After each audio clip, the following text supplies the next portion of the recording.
भवन की छाया। नदी तट की धूप में नावों के निकट सालवन और अंजीर के वृक्ष की छाया वे स्थान थे जहां अपने दोस्त गोविंद नामक एक ब्राह्मण पुत्र के साथ साथ युवा सुंदर ब्राह्मण पुत्र सिद्धार्थ पला बढ़ा था। नदी तट पर स्नान करते समय, पूजा अर्चना करते समय, जलाभिषेक करते समय धूप ने उसके छरहरे कंधों को कत्थई कर दिया था। जब वह एक बच्चा था और अमराई में खेला करता था, जब उसकी माँ पूजा करते हुए गा रही होती थी, जब उसके अध्ययनशील पिता उसको पढ़ा रहे होते थे, जब प्रबुद्ध लोग आपस में बातें किया करते थे, तब उसकी आंखों में एक छाया उतरने लगती। सिद्धार्थ पहले ही प्रबुद्ध लोगों की बहसों में हिस्सा लेने लगा था। गोविंद के साथ शास्त्रार्थ का अभ्यास करने लगा था। गोविंद के साथ ही चिंतन की कला का, ध्यानोपासना का अभ्यास करता रहा था। वह जानता था कि शब्दों के शब्द ओम का मौन उच्चारण कैसे किया जाता है, कि अपनी अंतरात्मा की समूची एकाग्रता के साथ, प्रांजल चिंतन की ऊर्जा से दीप्त मस्तिष्क के साथ किस तरह इस शब्द का मौन उच्चारण सांस खींचते समय अपने अंदर किया जाता है और सांस छोड़ते हुए अपने से बाहर किया जाता है। वह अपने अस्तित्व की गहराई में अनश्वर विश्व के साथ एकाकार आत्मा को अनुभव करना जान चुका था। पिता का हृदय ऐसे पुत्र के प्रति आह्लाद से भर उठता था, जो ज्ञान की प्यास से भरा हुआ था और फुर्ती से सब कुछ सीख लेता था। वे उसको एक प्रज्ञावान मनुष्य और संत के रूप में ब्राह्मणों के बीच एक राजकुमार के रूप में विकसित होते देख रहे थे।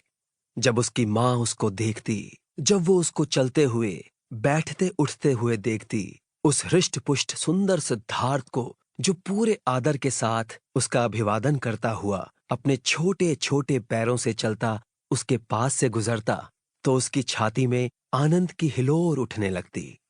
जब सिद्धार्थ अपना तेजस्वी मस्तक उठाए किसी सम्राट की तरह निगाहें डालता हुआ अपने दुबले छरहरे पैरों से चलता हुआ नगर की गलियों से होकर गुजरता, तो ब्राह्मण युवतियों के दिलों में कामनाएं सुगबुगाने लगतीं।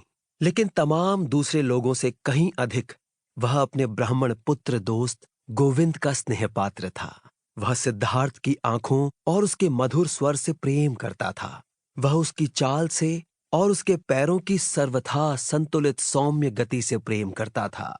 वह उस हर वस्तु से प्रेम करता था जो सिद्धार्थ करता और कहता था, और सबसे अधिक प्रेम करता था वह उसकी ऊर्जा से, उसके अतिक्रमी उत्तेजक विचारों से, उसकी दृढ़ इच्छा शक्ति से, कुछ कर गुजरने की उसकी प्रबल भावना से।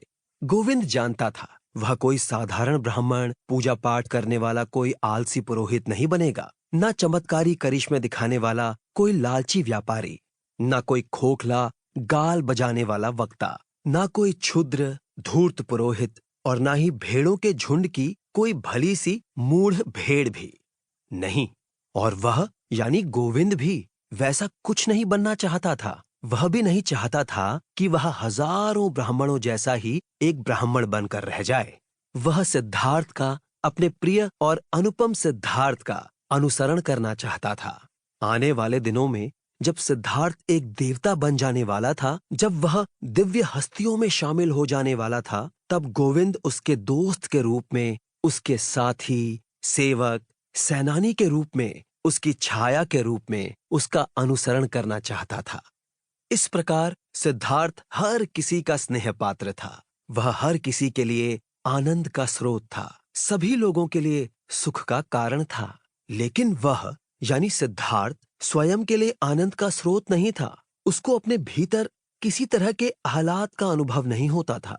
अंजीर की वाटिका की गुलाबी वीथियों पर धीरे धीरे चलते हुए, ध्यान के निकुंज की नीलाभ छाया में बैठे हुए, पश्चाताप के जल में प्रतिदिन अपने अंगों को धोते हुए, आम्रवन की मध्यम रोशनी में आहुतियां देते हुए, अनिंद्य चारुता से युक्त उसकी भंगिमाएं हर किसी को प्रिय और सुखद लगती थीं।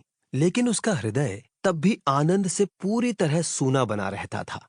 उसके मन में तरह तरह के सपने और बेचैन करने वाले विचार आते। नदी के पानी से तैरते हुए, रात में तारों से चिंगारियों की तरह फूटते हुए, धूप की शहतीरों से पिघलते हुए उसको सपने आते, और यज्ञ की वेदी से धुएं की तरह उठती